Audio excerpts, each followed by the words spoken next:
Hi, good morning. So ano po ba ang messages ni God today sa atin from Mass?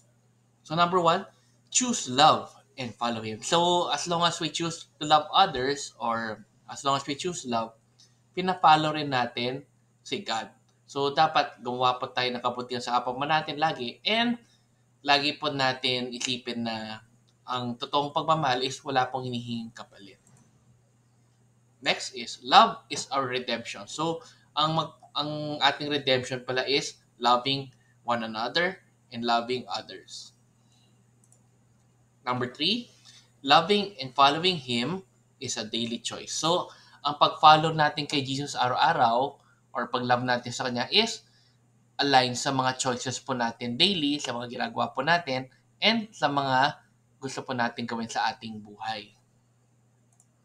And lastly, love is best expressed in deeds. So sa paggawa po ng mga deeds for others or sa pag gawa po ng kabutihan, sa paggawa po ng tama, doon po natin na express ang love.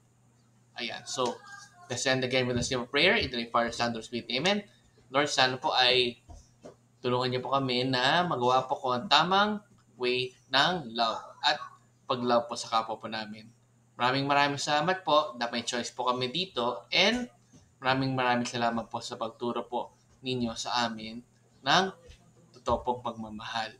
Amen. Ni Father, Son, and Spirit. Amen. So, good morning po sa inyo. Have a great day. Happy weekend. And let's end again with a simple Thanksgiving daily thank you prayer. Lord, thank you very much for all the blessings that you are giving us every day. Thank you for our food, safety, security, guidance, and all your blessings. Please avoid us getting sick from all illnesses and forgive us for all our sins. Lord, I pray that all our hopes and dreams will come true in your own time. Again, Lord, thank you for all the blessings that you have given us. Amen.